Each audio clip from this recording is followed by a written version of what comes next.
$9 for a coffee. Like in the UK, that's what, like we pay £4, £5 for a coffee. So yeah, crazy. Back in the day, Las Vegas never slept. The Strip was alive with crowds, restaurants overflowed, and buffets were buzzing with energy. Food wasn't just something you grabbed, it was part of the magic. Today, the lights still shine, but the feeling has changed. I walk by places that used to be packed, and I see empty chairs, closed signs, and workers waiting for customers who don't come.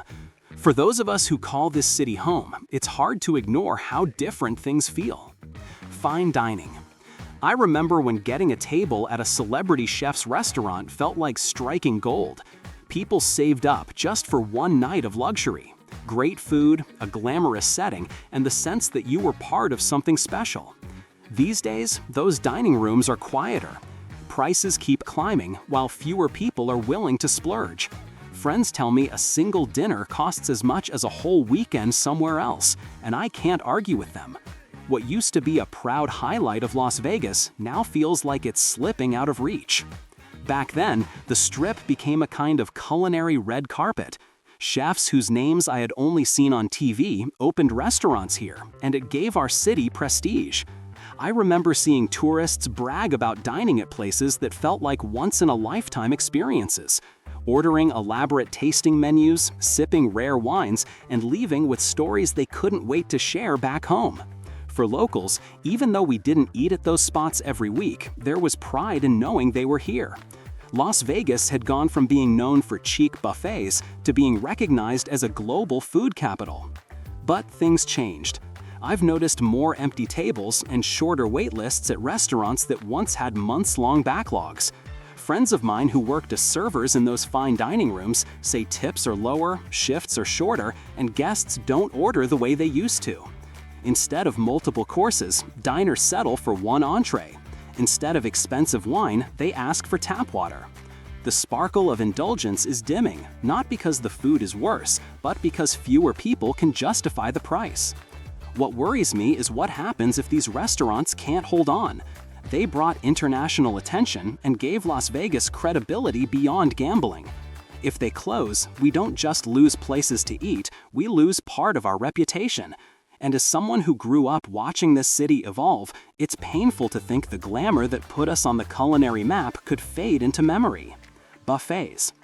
There was a time when buffets defined this city. Families lined up for mountains of shrimp and endless desserts. Sunday brunch at a buffet wasn't just a meal, it was a tradition, even for us locals. But right now, that tradition is fading fast. Many buffets are gone, and the ones left charge more for less.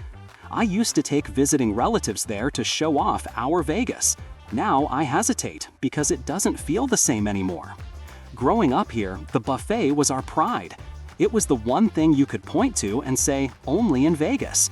I still remember the sheer excitement of walking into one. The glowing heat lamps, the sound of plates clattering, and the endless choices. Tourists saw it as an unbeatable deal, but locals loved it too. It was affordable, social, and uniquely ours. People didn't just come for the food, they came for the experience of abundance. Today, walking into a buffet feels different. Prices have doubled or tripled, and the variety has shrunk. Some buffets no longer serve crab legs or specialty dishes that made them legendary. Instead, you find standard options that don't justify the cost. Families who once made buffets part of their vacations now look elsewhere, choosing casual dining or even fast food. The magic that defined buffets has thinned, leaving only a shadow of what once was. For me, this loss is personal. My family used to celebrate birthdays at buffets. They were places where everyone could eat what they wanted and leave full, no matter their taste. Now, those memories feel distant. Buffets aren't just disappearing from the Strip, they're disappearing from our culture. And without them, Las Vegas feels less unique. Buffets were more than cheap food. They were symbols of extravagance, of the city's promise that anything was possible. Losing them means losing part of the story that made Las Vegas famous. And as a local, it hurts to see a tradition that defined generations vanish before our eyes. Local restaurants off the Strip. I think back to when small diners and family-run spots thrived outside the Strip. They weren't flashy, but they were affordable, friendly, and part of the community. Those places gave Las Vegas its real flavor. Now, too many of them have shut their doors. High rent, soaring costs, and fewer customers are crushing local owners. Every closure isn't just another business lost, it's a piece of our neighborhoods disappearing. For locals like me, these restaurants meant more than just meals. They were places where we celebrated milestones, where friendships grew, where we felt connected. A Greek diner near my neighborhood was famous for its generous portions and friendly staff. It wasn't a tourist attraction, but it was ours. It closed last year, and the absence feels like losing a neighbor. That's how important these places are. The Strip gets all the attention, but the real heartbeat of Las Vegas lives in these small eateries. They are where workers eat after their shifts, where families go on a budget, where the community gathers. Without them, life here feels emptier. And with inflation rising, landlords hiking rent, and customers spending less, survival has become nearly impossible for many of them. Some owners have tried to adapt, switching to takeout, downsizing staff, or cutting hours.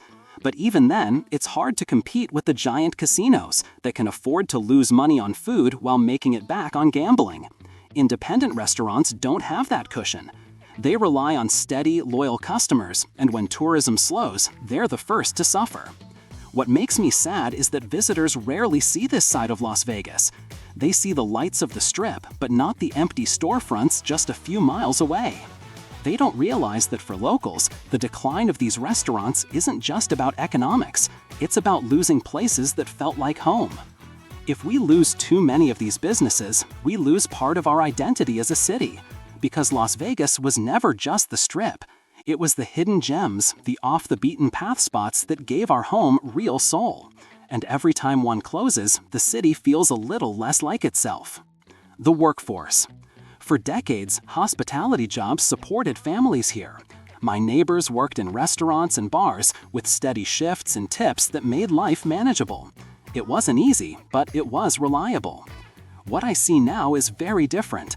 Hours are cut short, tips are weak, and people can't depend on the work the way they used to. Many are leaving the industry altogether. These aren't just numbers, they're friends and family trying to find a new way to live. I think about the single mother down the street who worked nights at a popular steakhouse. For years, she could count on consistent shifts and enough tips to cover her rent and raise her kids. These days, she tells me her schedule changes every week, sometimes with only 2 or 3 shifts available. Without tips, she's forced to pick up side jobs, cleaning houses during the day and driving rideshare at night. She's exhausted, but what choice does she have? This isn't just her story. It's the story of countless workers in this city. Bartenders, line cooks, dishwashers, servers, people who kept Las Vegas alive with their labor are struggling to survive in the very industry that once gave them stability. I've seen friends move away, chasing steadier jobs in other states. Others are switching fields entirely, giving up on hospitality after decades of service. And when workers leave, the city loses more than just employees. We lose experience, we lose passion, and we lose the human touch that made dining here memorable. A great meal in Las Vegas was never just about the food. It was about the service, the energy, the people who made you feel like royalty, even if just for a night. Without them, the city feels less alive, less human. Visitor spending. I used to watch tourists arrive ready to go all out. They'd hit a steakhouse, see a show, and finish the night with another round of dining because that was the Vegas experience. These days, it's not like that. Travelers keep a close eye on their budgets, looking for deals, skipping expensive meals, and eating off the Strip. They're still here, but the way they spend has changed, and it shows everywhere you look. Back when money felt freer, visitors treated Las Vegas as the one place where the usual rules didn't apply. Spending wasn't just about food or entertainment, it was part of the thrill. People would shrug off the price of a $200 meal, telling themselves, "It's Vegas, you only live once." That mindset fueled not just restaurants, but the entire city. But today, I notice a different tone in conversations with tourists. They're counting every expense. Families walk past high-end steakhouses and head towards cheaper fast casual spots. Younger travelers share meals instead of ordering separately. Even gamblers who once tipped generously now hand over single bills with apologetic smiles. The culture of indulgence has been replaced by caution, and the Strip feels quieter because of it. I see it in small ways too. Lines at buffets are shorter, while discount food courts are packed. Ride-hailing drivers tell me their passengers talk more about saving money than winning jackpots. It's not that people don't want to enjoy Vegas, they do. But the rising cost of living across America means that even on vacation, people can't escape financial pressure. This change in spending patterns doesn't just affect the economy, it changes the spirit of the city. Las Vegas thrived on the energy of people willing to go overboard. Without that, something essential feels missing. Identity of the city. Las Vegas built its name on indulgence. This was the one place where too much was never enough.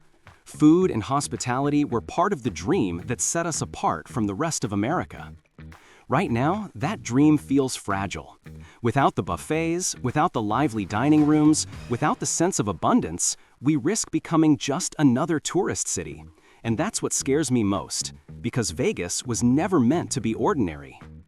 What gave Las Vegas its identity was the feeling of stepping into another world. When visitors walked onto the Strip, they felt they had left reality behind. You could eat until you couldn't anymore, watch shows that dazzled the senses, and believe that here, at least, there were no limits. The city wasn't just about gambling. It was about fantasy, indulgence, and escape. But when dining rooms are empty, when workers leave, and when visitors pinch pennies, that fantasy starts to fade. Tourists notice. They come expecting the Vegas of legends, but leave saying, "It wasn't what I thought it would be." That perception is dangerous. Once people believe the city has lost its magic, it becomes harder to win them back. I fear that without bold reinvention, Las Vegas risks losing its soul. Casinos and neon lights can be found elsewhere now, but the over-the-top dining, the unbeatable sense of abundance, that was ours. Without it, what makes us different? We can't afford to become ordinary, because ordinary isn't why people come to the desert. If we want to preserve our identity, we need to rediscover what indulgence means today. Maybe it's not about sheer volume anymore, but about experiences that feel truly special. Maybe it's about making dining and hospitality feel worth the cost again. Whatever the solution, it has to capture the spirit of excess that made this city famous. Otherwise, the Las Vegas we once knew will only exist in memory. I remember when I thought Vegas was unstoppable, a city that could always reinvent itself. And maybe it still can. But this time, the challenge isn't about building bigger casinos or brighter signs.